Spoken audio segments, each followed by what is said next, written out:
Welcome to the Story Learning Podcast, regular doses of language learning tips and motivation to help you become fluent in any language. With me, Olly Richards. For language programs, books, free resources, and much more, visit StoryLearning.com. What's up, everybody? Welcome back to the podcast. Great to have you here, and I'm back in London now after it feels like a sort of round-the-world tour. It wasn't quite like that, but for the last few months I've been on a plane a lot more than I would like, and it's funny because traveling is amazing, and it's the best thing in the world. But traveling and getting stuff done do not go very well together. They do not go hand in hand, and I have always noticed in the past like a huge correlation between the amount of time I actually spend at home without traveling and the amount of stuff that I get done, and that goes for languages as much as anything else. It's one of the reasons I like to learn languages from home is because I can have a routine that I follow. And the last couple of weeks in Thailand, they were amazing. I had so much fun, and not that we actually kind of went out and did loads of crazy stuff. Although there was one night on Soy Cowboy, which I won't go into that. If you know what Soy Cowboy is, you'll know what I'm talking about.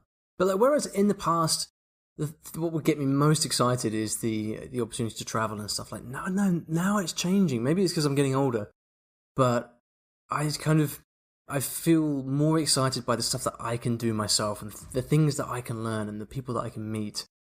And I think that's why I try and do so many things really with the podcast and with the Polyglot Pub in London, all these things. I love to create stuff. It must just be the musician in me, I think it was. I've always needed a creative outlet. And anyway, I'm back in London. And I'm back to regular podcasting as well. I did miss a couple of weeks, and I apologise for that. But we're back on the horse, as they say. And I'm very pleased to bring you another episode today. Now, without any further ado, let's dive into today's question from Vermita. The sound quality is not great, I'm afraid. There's a bit of popping going on, but it's still intelligible. Hi, Olly. It's Vermita from Indonesia. And my question is, how do you facilitate a fair language exchange? Because in a language exchange, you either give or take. And sometimes it's difficult to find the perfect language match. And you end up only give or take, which could be unfair and even boring for one person. And also because it really depends on the fluency of your language and your expertise, your knowledge, and your preferred topics. So what do you suggest to keep everyone stay motivated and enjoy the language exchange? Thank you. Okay, Vermita, thank you very much for your question. Now, we've met actually, Vermita and I. We went to a language exchange event in London a few months back, and it's one of those places where you walk in and you have to take the flag of the country of the languages that you speak. So I had quite a few on there, and I'm kind of used. It's funny because I'm used to going to these events and people kind of see a row of flags and they kind of come up to you and go, "Oh, do you actually speak all those languages?" I'm like, "Well, not really." But she had like 20 flags of all these crazy languages. So she's, you probably know the answers to this better than me, Vermita, but I'll tell you, I'll give you my opinion anyway. And I was actually thinking about this on the plane on the way back from Thailand, because I was just watching this video on the plane that someone had given me, and I couldn't concentrate on it because I kept thinking about this question: what makes language exchanges work? And the thing about language exchanges is that they mirror real life. And I don't know about you, but for me, real life, when it comes to meeting people, is usually not particularly successful. Of every 100 people that I meet, through whatever reason, how many of those people will become friends or be people that I like to sit and talk to? Maybe 2 or 3, maybe something like that. I don't know. I know tons of people, but there's a relatively small number of people in my life that I really kind of enjoy sitting down with for a 2-hour conversation in any language, right? So when you think about it, there's no reason that you should expect a language exchange with another person, with a real human being, to be any different from that. You've got the same set of issues that you've got in real life.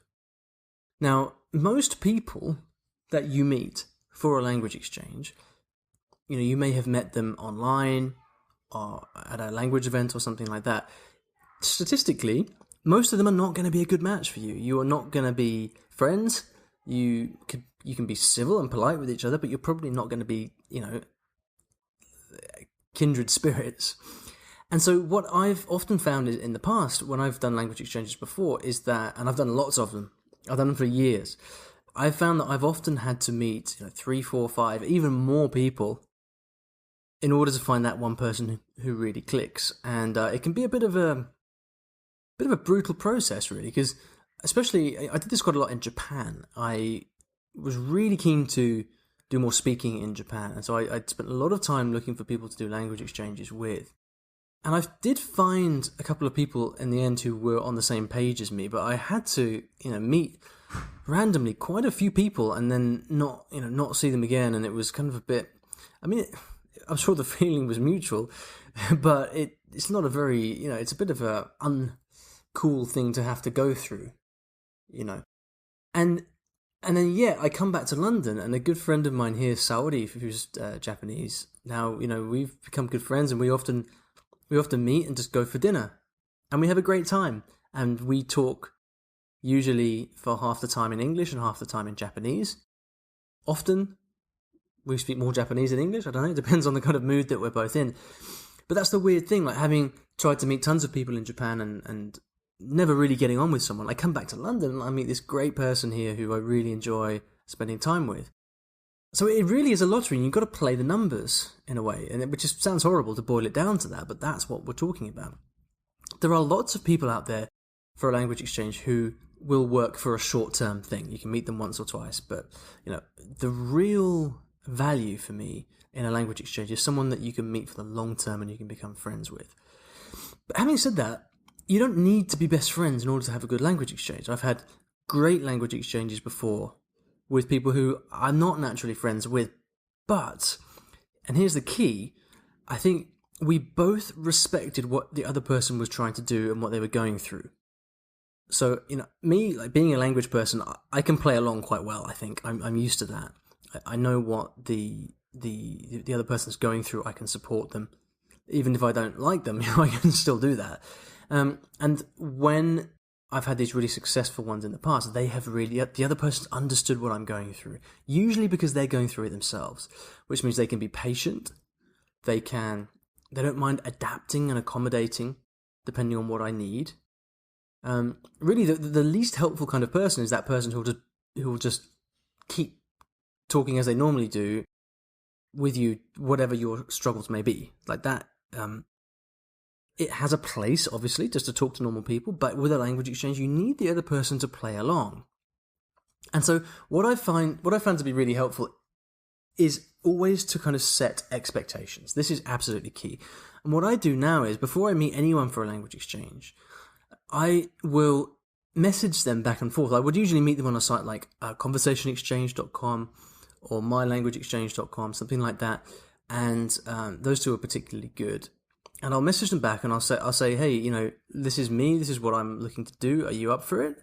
A language exchange, that is.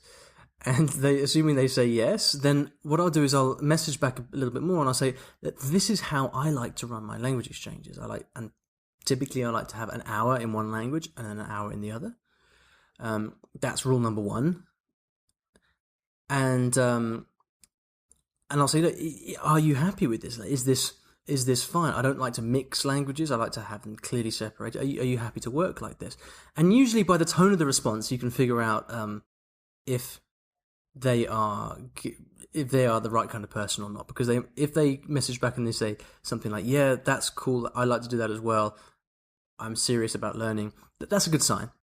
But what that also means is that when you actually get to the language exchange in the first place, you don't have that awkward situation whereby like it's not going well and then you have to kind of stop them. Because what I can't do, the one thing that I am terrible at, is actually in the middle of a language exchange with someone, kind of stopping and saying to them, look, this is not working for me. I'm not enjoying this. This is not helping. Like, that's really hard to do. Because it's like being rude to the other person, right? So by setting the expectations out in advance, you are stacking the cards in your favor. So if you tell them, look, in advance, I want to do 1 hour Japanese, 1 hour English. Then that's what you're going to do.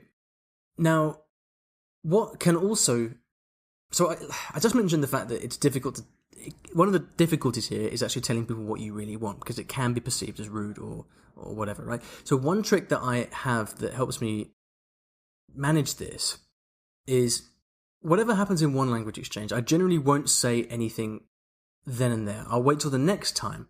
And the next time I see them, if I think it's worth continuing, before we start, I'll say, I was thinking it would be really useful if we could do this.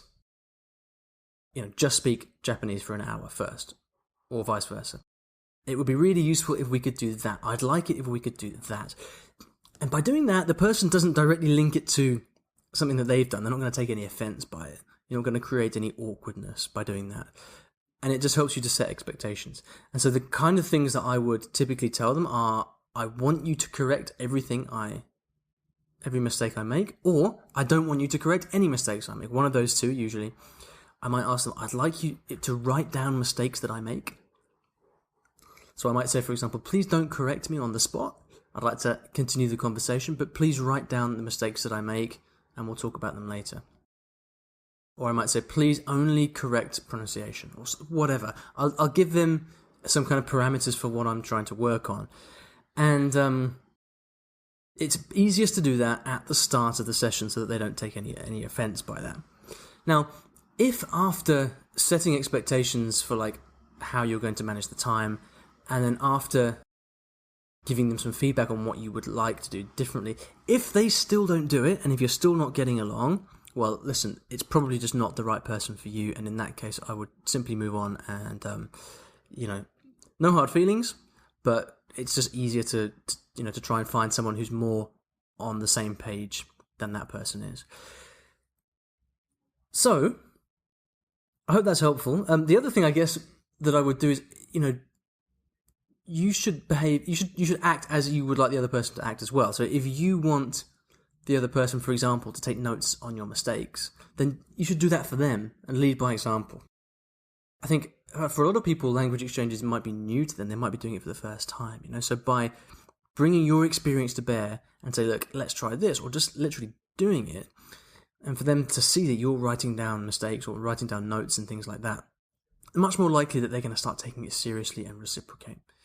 All right, so I hope that's helpful. One other thing I should say, actually, in the interest of balance, these days I generally don't do language exchanges. I prefer to get tutor sessions on italki, because it just saves time. I don't have a lot of free time, and so with the free time I do have, I prefer to spend that just speaking the target language, rather than having to kind of play that lottery of finding the right person against. I'd much rather just go and find a tutor that I like, who's reliable, who I can meet with every time, and just speak the language. The rare exceptions are those wonderful people that you meet, like in my case with Saudi, who we can just have really productive and enjoyable time together. Like if you're lucky enough to have that, that's great. But if not, then like I say, I prefer to go to italki and just have that tutor time. So there we go. If you'd like to ask me a question, like Ramita did, hopefully with a better microphone, you can go to iwillteachyoualanguage.com/ask. Now, at the end of every episode, I like to leave you with a resource of some kind on the topic of the show. And I wrote a blog post a couple of years ago that's been very popular, and it's called Making Language Exchanges Work for You. And as the title suggests, it's about making language exchanges work for you. So if you'd like a little bit more detail on this, then feel free to hop over to that. I'll put the link to that in the show notes, which will be at iwillteachyoualanguage.com/episode 129. Thank you very much for listening. Thank you, Ramita, for the question, and I'll see you in the next episode of the podcast. Take care.